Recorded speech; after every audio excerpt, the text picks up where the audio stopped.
The Bellamy family built its fortune on polished marble, gold-framed mirrors, quiet elevators, and the kind of silence rich people paid extra to enjoy.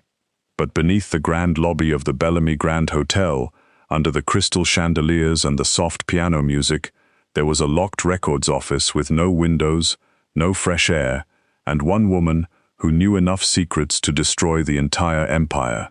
Mara Bellamy was never meant to be seen. Her father made sure of that. Her brother laughed about it. Guests knew Victor Bellamy as a refined hotel king, a man with silver hair, tailored suits, and a calm smile that appeared in magazines beside words like legacy and excellence.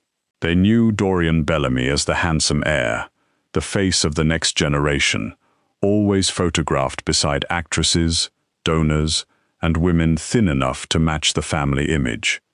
Almost nobody knew about Mara, the soft-bodied daughter, the fat daughter, the daughter who kept the money moving, the staff paid, the rooms filled, and the lies perfectly balanced. By midnight, the flagship hotel in Boston had settled into its expensive sleep.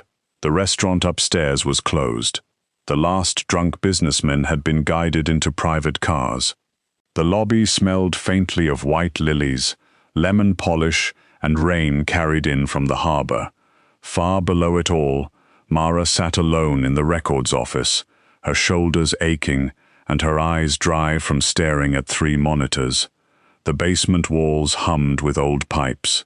A small desk lamp threw a tired circle of yellow light over stacks of vendor files, payroll sheets, tax notices, renovation bids, and maintenance reports no one else bothered to read until something went wrong.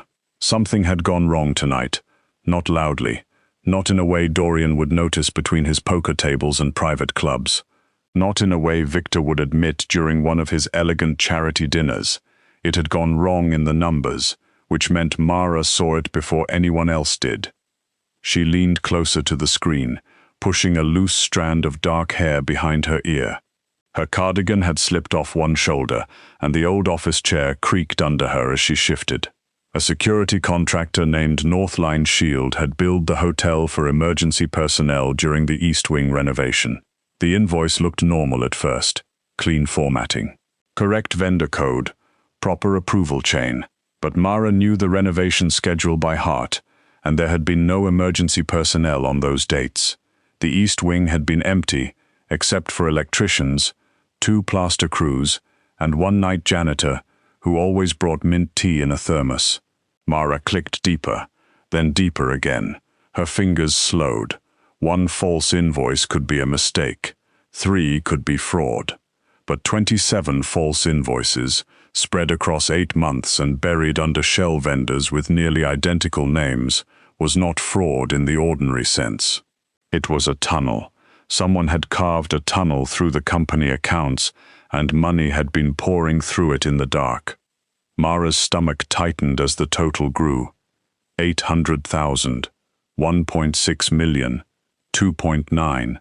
By the time the final hidden transfer appeared, she sat back very slowly, as if sudden movement might wake something sleeping behind the walls.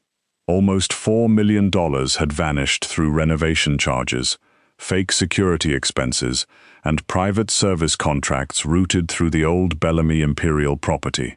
The Imperial had been closed for years, a forgotten jewel on the edge of the city, too expensive to restore and too valuable to sell. Victor called it sentimental dead weight. Dorian called it a future casino whenever he was drunk enough to tell the truth. Mara had always suspected her brother used it for things he did not want photographed, but this was different. This was bigger than Dorian sneaking money from the business again. This money had been washed too carefully, hidden too neatly, and moved with a kind of fear behind it. Whoever owned it would come looking. Mara rubbed her palms over her face, trying to slow her thoughts. She should have called the company attorney. She should have printed everything and locked it in Victor's private safe. She should have walked upstairs, stood in front of her father, and forced him to listen. But the thought made a bitter little laugh catch in her throat. Victor did not listen to Mara. He corrected her. He dismissed her. He looked through her as if her size was a stain on the family portrait. When she was a child, he had told her that every family had a disappointment, and some were simply harder to hide. Dorian had taken that sentence and sharpened it for years, turning it into jokes at breakfast, jokes in hallways, jokes whenever Mara dared to wear something brighter than grey. She had learned to keep her voice low, her clothes dark, her meals private, and her needs smaller than everyone else's comfort.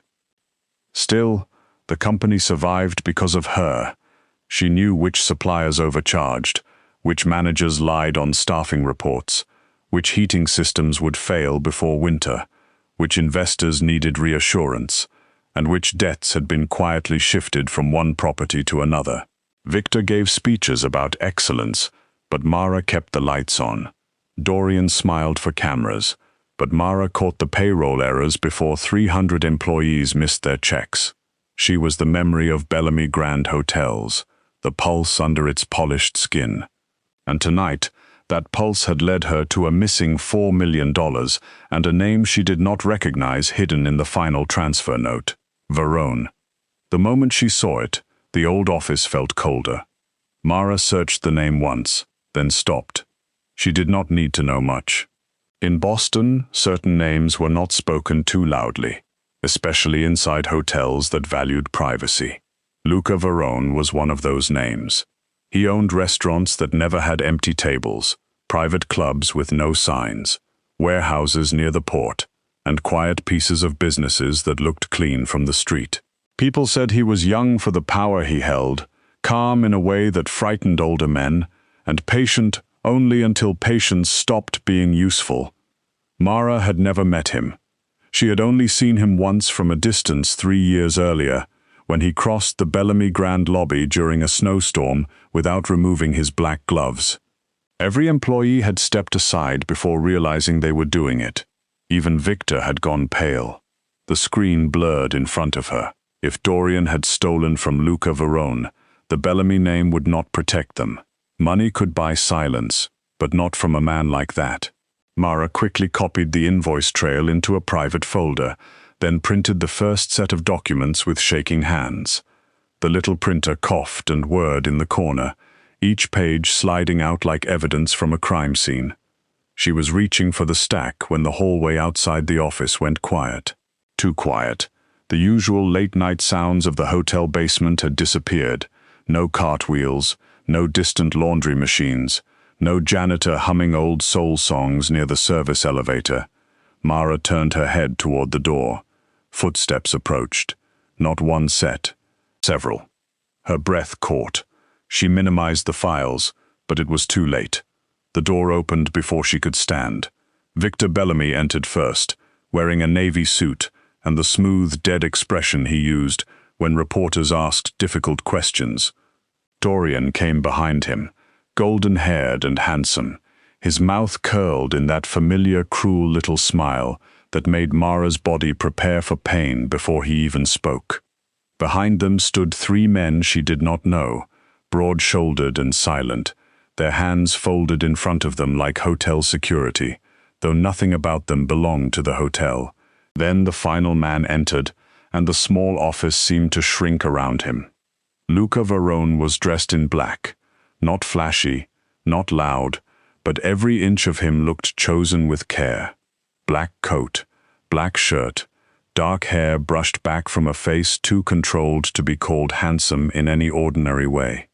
He had the stillness of deep water at night. His eyes moved once over the office, touching the monitors, the printer, the stacks of contracts, the old coffee mug by Mara's hand, and finally Mara herself. Most men looked away quickly when they saw her, either from discomfort or dismissal. Luca did not. His gaze rested on her with a quiet, unsettling attention, as if he was not looking at a body he had already judged, but a locked room he intended to open. Victor cleared his throat. "Mara," he said, as if her name tasted unpleasant. "Stand up." Mara did not move right away. Her legs felt heavy beneath the desk. "What is this?" Dorian laughed softly. "Still pretending you don't know. That's sweet." Luca's eyes shifted to him, and Dorian's smile flickered, but only for a second.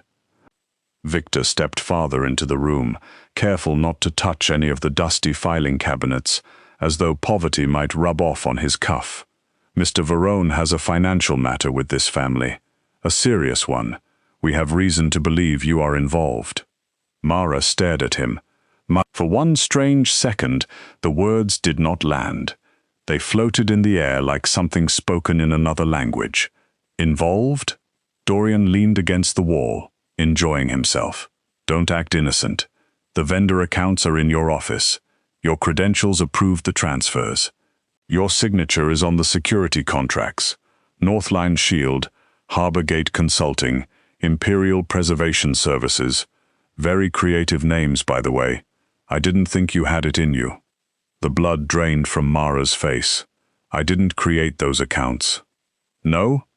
Dorian tilted his head. Then it's very unlucky that every trail leads back to you.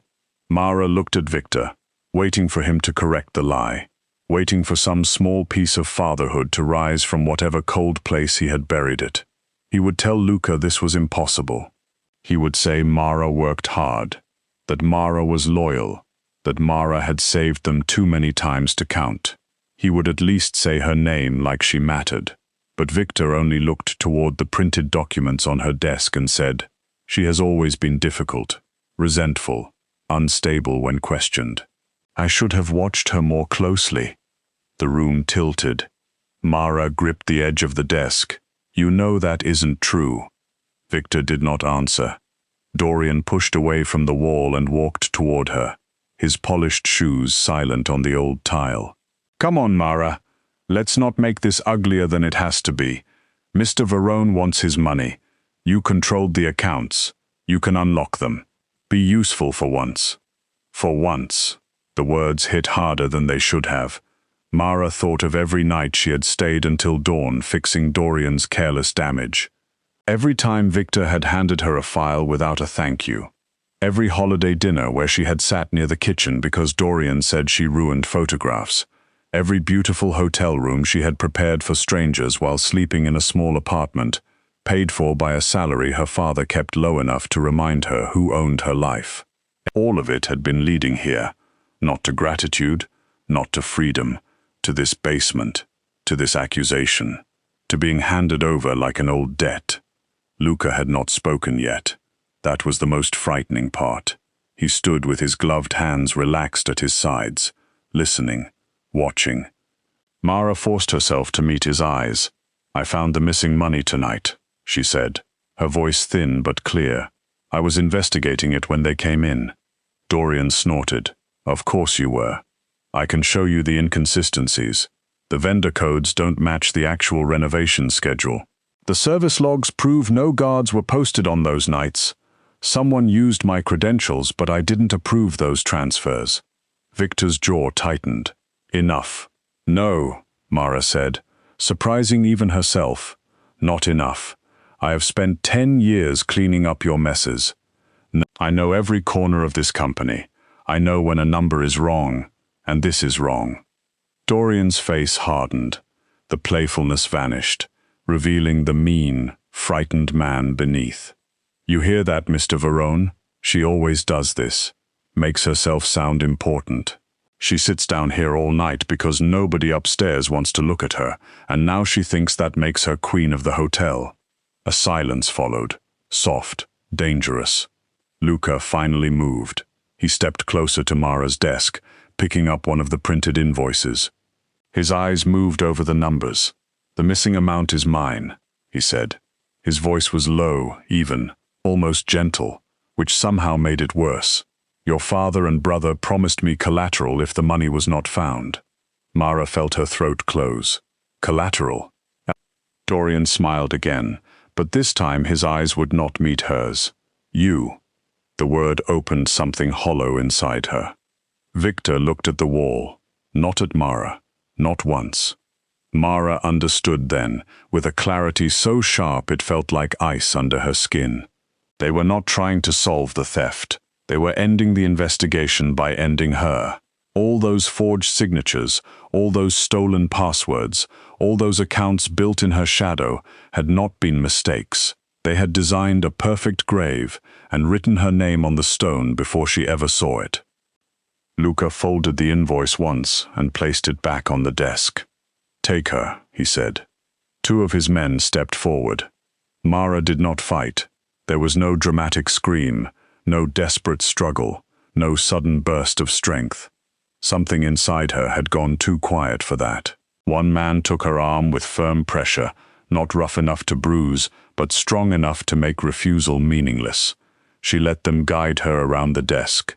As she passed Victor, she waited again, foolishly, for one word. Her father gave her nothing. Dorian, however, leaned close enough for only her to hear. "Try not to eat him out of house and home," he whispered. Mara flinched, and Luca saw it. His head turned slightly toward Dorian. Nothing changed in his expression, but the room seemed to lose a few degrees of warmth. Dorian stepped back fast. They took Mara through the service corridors she had memorized better than her own childhood home, past laundry carts, past the locked liquor cage, past the employee lockers where staff members had hidden birthday cards for her because the housekeepers were kinder than her own blood. The loading entrance opened to the cold Boston night, and rain misted across her face like tiny needles. A black SUV waited by the curb with its engine running. As Mara was placed inside, she looked back once through the narrow gap between Luca's men. Victor stood beneath the yellow service light, distant and elegant and empty. Dorian lifted one hand in a lazy little goodbye. Then the door closed, and Mara Bellamy disappeared from the hotel she had kept alive. The drive passed in silence. City lights slid across the tinted windows, bright then gone, like pieces of another life she was already losing. Luca sat across from her, his gaze lowered to his phone, but Mara knew he was aware of every breath she took. She folded her hands tightly in her lap, trying not to tremble. She wondered if fear had a smell, if men like him could sense it, if he already knew that her family had not needed to break her tonight because they had spent years doing it slowly. No one told her where they were going. No one threatened her. That made it worse. After nearly an hour, the SUV left the city and moved through iron gates into a private estate wrapped in trees and darkness. The house beyond was old stone and black windows, beautiful in the way a storm over the ocean was beautiful. Inside, the air smelled of cedar, leather, and smoke from a fireplace somewhere deep within the walls. Mara was led upstairs to a guest suite larger than her apartment. Dark wood furniture, heavy curtains, a bed with white sheets too perfect to touch, a bathroom glowing with warm marble. Cameras sat quietly in the corners, small black eyes watching everything. The door locked behind her. For 2 days, Mara barely slept. Food arrived on silver trays, but she could only manage a few bites of soup and bread. She kept expecting footsteps, a final question, a final judgment. Instead, the silence stretched until it became its own kind of punishment. She sat by the window and watched the trees move in the wind, wondering how long it would take for the hotel staff to notice she was gone. She wondered if Victor would tell them she had stolen money and run. She wondered if Dorian would laugh while saying it. By the second night, her grief became heavier than her fear. They had not just betrayed her. They had proven what she had always been afraid was true, that to them, she had never been family. She had been labor with a last name. On the third night, the lock clicked. Mara stood too quickly, dizzy from hunger and lack of sleep. Luca entered alone. No guards, no raised voice. He carried a thin folder in one hand and closed the door behind him with calm precision. For a moment, he only looked at her. She was wearing the same wrinkled blouse from the basement office. Her hair had come loose. Her eyes burned. She hated that he saw her like this. Hated that everyone saw her only when she was humiliated. "Sit," Luca said. "I'd rather stand." A faint pause. Not amusement exactly. Something close to interest. Then stand. He opened the folder and placed several printed pages on the small table between them. The shell companies are tied to your credentials. Your signature appears on 6 contracts. Your internal access code approved the payment releases. Explain that. Mara stared at the papers. Her name sat there in black ink, neat and damning. Her own signature, copied well enough to fool anyone who had never watched her sign payroll checks at 2 in the morning. I didn't do it. That is not an explanation. No, she said softly. It is the truth. His eyes lifted. Something inside her cracked then. Not loudly, not beautifully, just enough for all the pain to come through. My father has hidden me in back offices since I was old enough to understand shame. My brother has mocked my body since we were children. They call me lazy while I do the work they are too spoiled to understand. They call me greedy while Dorian gambles away more in one weekend than I make in a year. They tell me no one would ever love a woman like me, and for a long time I believed them, because they said it with such confidence. Her voice shook, but she kept going. They used my passwords because I handled the real audits. They used my signature because I signed legitimate vendor contracts every week. They knew every trail would look natural if it led to me. They knew I was the one person no one would defend. Luca watched her with unsettling stillness. Mara swallowed hard, tears slipping down before she could stop them. They did not give you collateral, Mr. Varrone. They gave you a corpse they expected you to make. The room went very quiet. For the first time since she had met him, Luca's expression changed, only slightly, a tightening around the eyes, a shadow passing behind his calm. He stepped closer, slowly enough that she could move away if she wanted to, but Mara stayed frozen. He lifted one gloved hand, then seemed to think better of it. Instead, he removed the glove, finger by finger, and set it on the table. When his bare thumb touched her cheek, wiping away one tear, the gentleness of it shocked her more than any threat could have. Your family made a mistake, he said. Mara let out a broken breath. Only one? His mouth did not smile, but something dark and certain settled over him. They assumed I punish the innocent because cowards point at them. He turned his head toward the door. They also assumed I would not notice the difference between guilt and grief. For one wild second, Mara could not understand what he meant. Then Luca opened the door and spoke to the men waiting outside. Find Victor Bellamy and his son, he said, his voice still quiet. Alive. Mara gripped the back of the chair, her knees suddenly weak.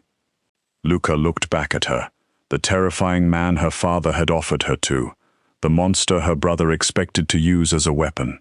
He stood in the warm light of the guest suite, his face calm and unreadable, but his eyes no longer looked at her like a problem to solve. They looked at her like a truth he had nearly missed. You are not my prisoner anymore, Mara Bellamy, he said. From this moment on, you are under my protection. And for the first time in her life, Mara did not know whether she was more afraid of dying or of finally being seen clearly enough to live. Mara slept that night for the first time since her family handed her over like a broken piece of furniture they no longer wanted in the house. It was not peaceful sleep.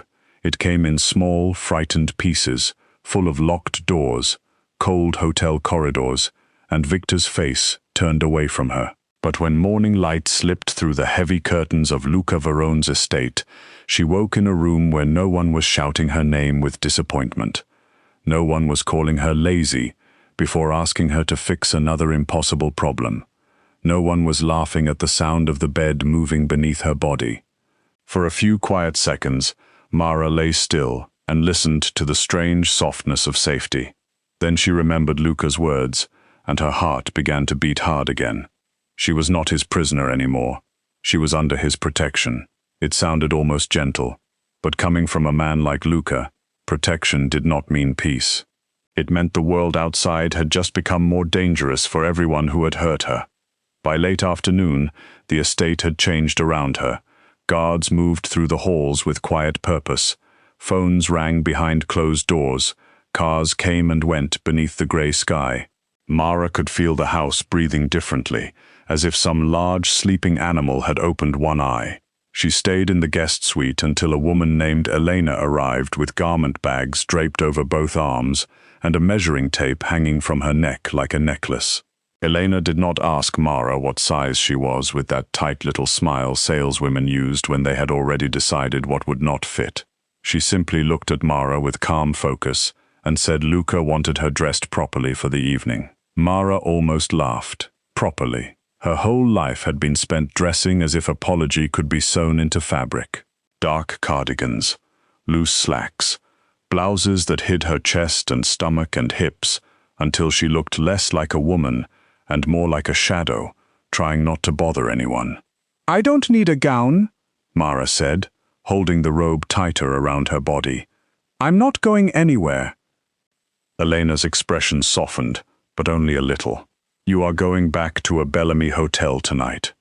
The words moved through Mara like cold water. Elena opened the first garment bag, and deep emerald velvet spilled into the room like something alive. The dress was not tiny, not cruel, not made for a body Mara would never have. It was heavy and rich, with sleeves that skimmed her arms, a neckline that opened without exposing too much, and a waist shaped to honor the softness beneath it, instead of fighting it. Mara touched the fabric with uncertain fingers. It felt expensive, yes, but more than that, it felt intentional, like someone had looked at the space she took up and decided it deserved beauty. "I can't wear that," Mara whispered. Elena turned toward the mirror. "That is the first lie we are removing." The fitting took an hour. Mara expected humiliation because she had been trained to expect it. She waited for a raised brow, a sigh, a quiet joke about extra fabric. None came. Elena worked with steady hands, pinning and adjusting, while Mara stood in front of the mirror and tried not to cry. When the dress finally settled on her body, something inside her went very still. The woman looking back did not seem small. She did not seem hidden. Her body was still hers, wide and soft and full, but the dress did not beg forgiveness for it. The emerald color made her skin glow. Her dark hair fell over one shoulder in loose waves. Her round face looked pale, tired, and frightened, but beneath the fear, there was something Victor had tried to kill for years. Presence. A soft knock came at the door. Elena stepped away. Luca entered without a word, then stopped. Mara turned from the mirror, suddenly nervous in a way that had nothing to do with fear. Luca's gaze moved over her slowly, not with surprise, not with pity, and not with the sharp, hungry greed Dorian had always warned her men would never feel for someone like her. He looked at her as if some truth had simply become visible. His face remained controlled, but his eyes darkened with open admiration. "Your family was blind," he said. Mara looked down, heat rising in her cheeks. "They saw me every day." "No," Luca said quietly. "They saw what they wanted to hate." The words should not have affected her so deeply, but they did. Her throat tightened. She had spent years thinking the problem was the size of her body, the softness of her arms, the way she filled a chair or brushed against a doorway. She had never allowed herself to think the real ugliness had lived in the people who made her ashamed. Luca stepped closer, offering his hand. "Tonight, you will see them clearly too." The old Bellamy Imperial Hotel waited at the edge of the city, like a ghost that had refused to leave. Its stone face was stained by weather, its grand windows dark, its once famous entrance chained and forgotten. Mara had walked through its halls as a child, back when Victor still called it the crown jewel of the family, and her mother was alive enough in memory to make the place feel warm. Now it smelled of dust, old wood, and secrets. Luca's men had opened the side entrance through the service corridor, and Mara followed him beneath dead chandeliers and peeling gold trim.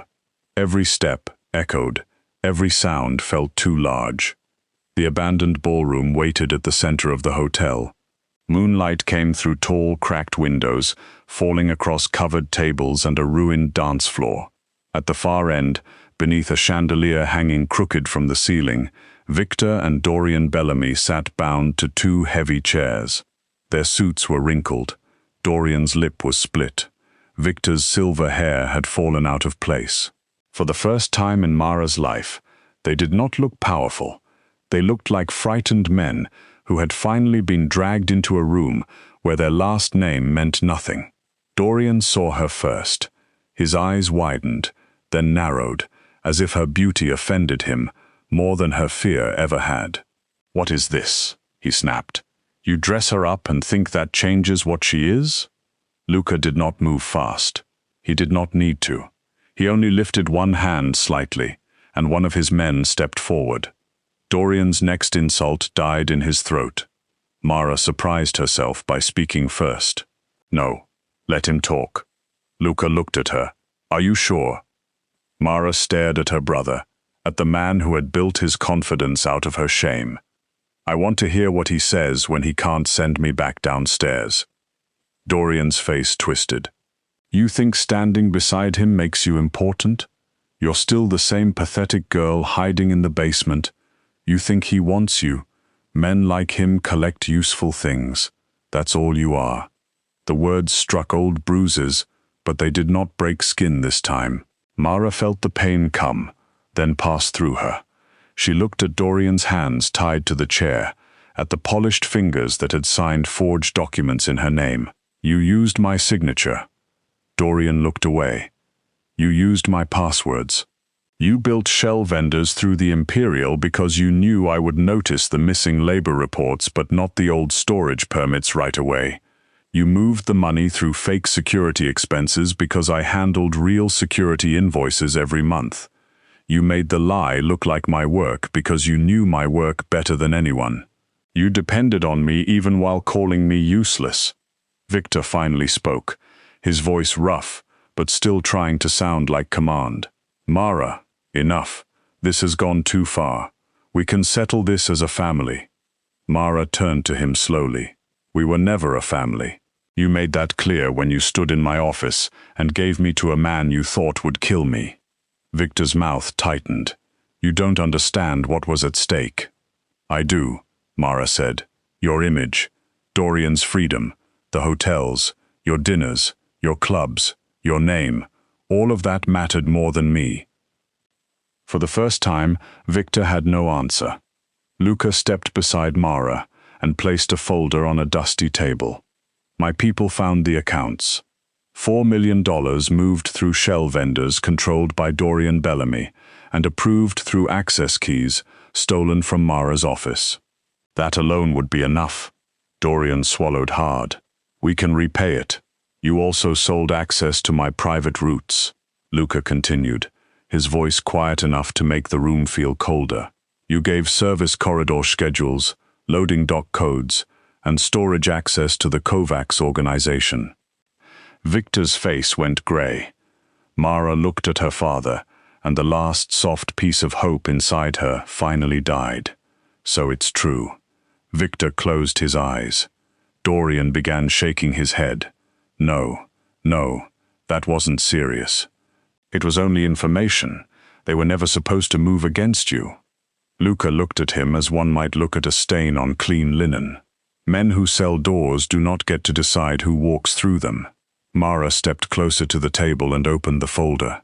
She had not seen the full report until that moment, but the shape of it was familiar. Numbers had always spoken to her, and these numbers were screaming. She saw dates, payment trails, renovation schedules, maintenance records, private elevator logs. Her mind began building the map without effort. "The old Imperial wasn't just storage," she said softly.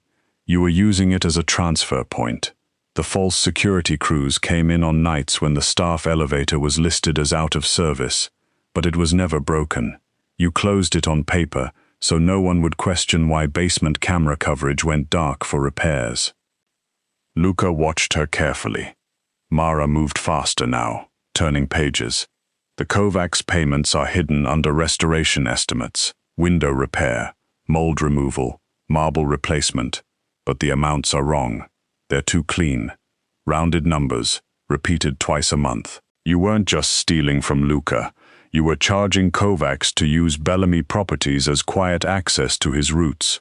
One of Luca's men checked a phone, then leaned close to him. Confirmed. Luca's gaze stayed on Mara, and something like pride moved through it. Not soft pride, not sentimental, something sharper. The look of a dangerous man realizing he had found someone more valuable than revenge. Victor began to breathe unevenly. Mara, listen to me. This company belongs to our family. Whatever you think I've done, I built this. No, Mara said. Her voice was calm now, calm enough to frighten even herself. You posed beside it. I kept it alive. Luca opened a second folder and laid out the transfer documents. Controlling ownership of Bellamy Grand Hotels will be moved to Mara Bellamy before sunrise. Your attorneys are already being contacted. Your board has been given enough evidence to understand that resistance would be unwise.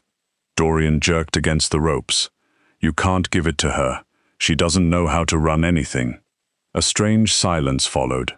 Even Victor looked at him then, because everyone in the room knew the lie was too ridiculous to survive the air. Mara picked up the pen Luca placed beside the documents.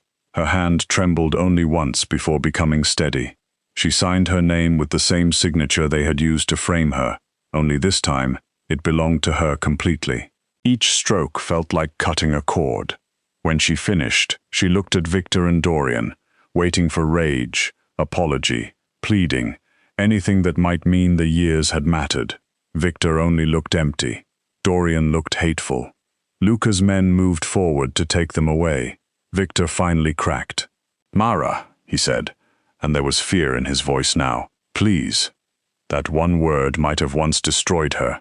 Please. The father who had never begged for her love was now begging for mercy, because she owned the thing he valued most. Mara looked at him for a long moment.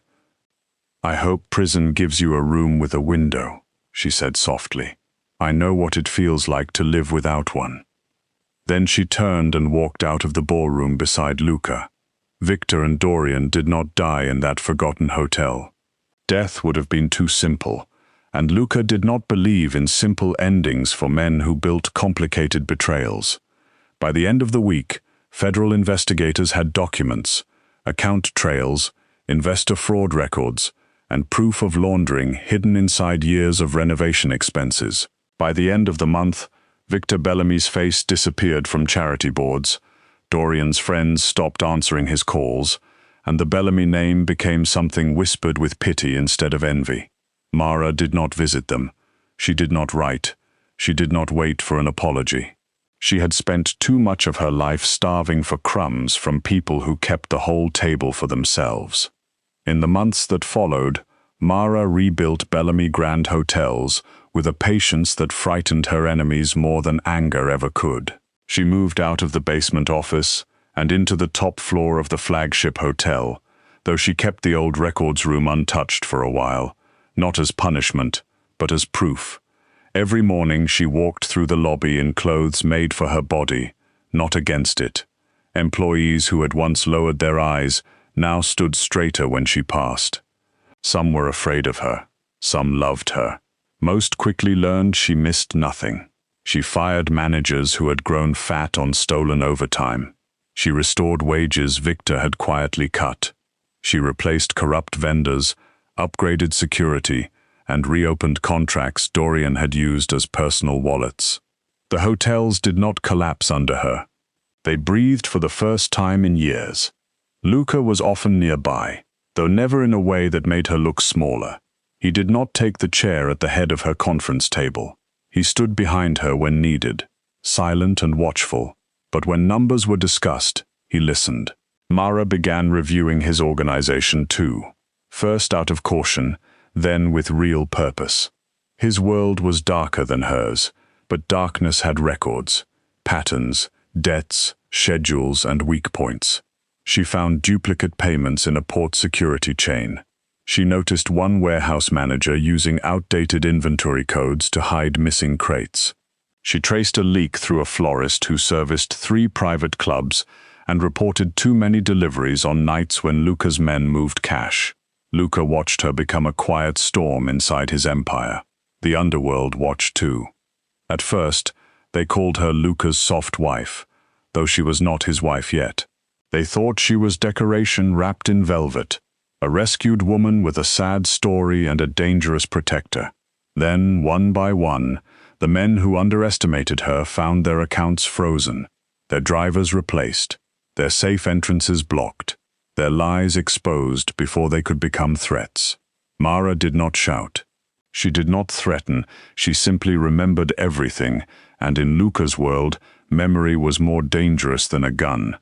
Their marriage happened in winter, private and candlelit, inside the restored chapel of the Imperial Hotel before it opened to the public. Mara wore ivory satin with emerald stones at her throat. Luca placed the ring on her finger, with the same careful focus he gave every vow he intended to keep. He did not promise her an easy life. She would not have believed him if he had. He promised truth, protection, loyalty, and a place beside him that no one would ever be allowed to question. Mara promised the same. When he kissed her, it was not the kiss of a man claiming something helpless. It was the kiss of a man who had found his equal in the one woman everyone else had been foolish enough to throw away. The grand reopening of the Bellamy Imperial came 6 months later. Boston had never seen anything like it. The old hotel glowed again, its stone face washed clean, its windows bright, its ballroom restored beneath a chandelier that looked like a captured galaxy. Politicians arrived smiling.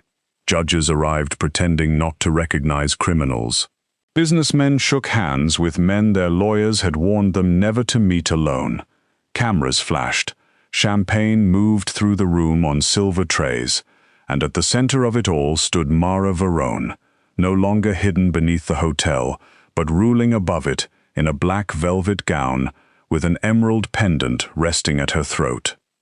Luca stood beside her, proud and alert. He did not like crowded rooms, especially rooms full of men who smiled too easily. Mara knew that. She had learned the small signs of his tension, the stillness in his shoulders, the way his eyes touched every exit before returning to her face. She was speaking with a city councilwoman about historic preservation when she saw the first mistake. 3 maintenance workers entered through the East Service corridor, carrying equipment cases. No one else noticed. Why would they? Hotels were full of people moving quietly through side doors. But Mara had approved the staffing schedule herself. The real maintenance crew had been moved to the west side for the evening because the east corridor had fresh floor sealant. She kept smiling as the councilwoman spoke. Her eyes drifted down. The badges were wrong. Not badly wrong, but old.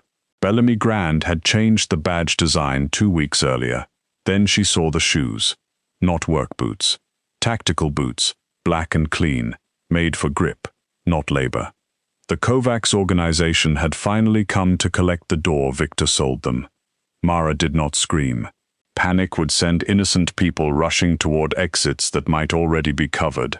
She touched the emerald pendant at her throat, the private signal she and Luca had created after too many nights studying every possible attack route. Then she let her champagne glass slip from her fingers. It shattered against the marble. Luca moved before the last piece stopped spinning. To the guests, it looked like a small accident followed by a sudden power issue. The ballroom lights dimmed. Music swelled louder.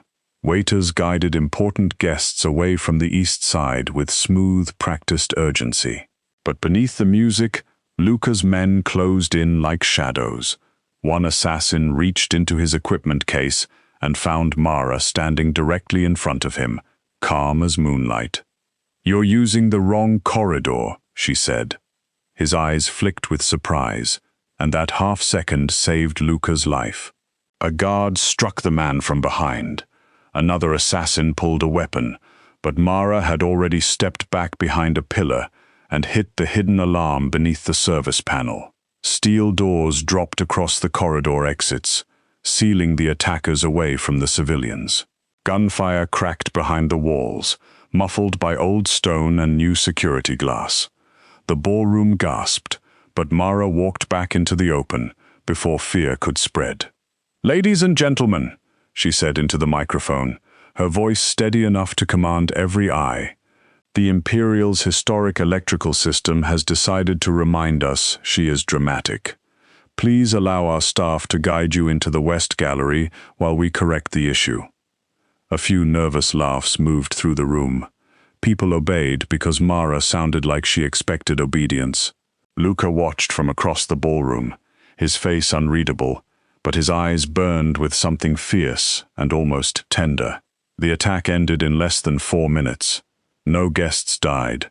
No civilians were taken.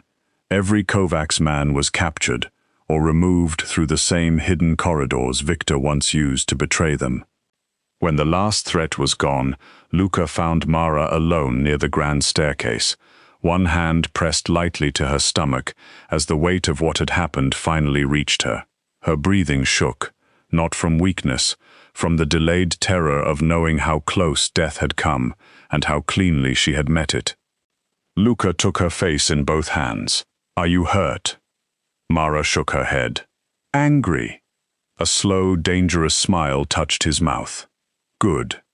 She let out a small, broken laugh, and suddenly she was crying.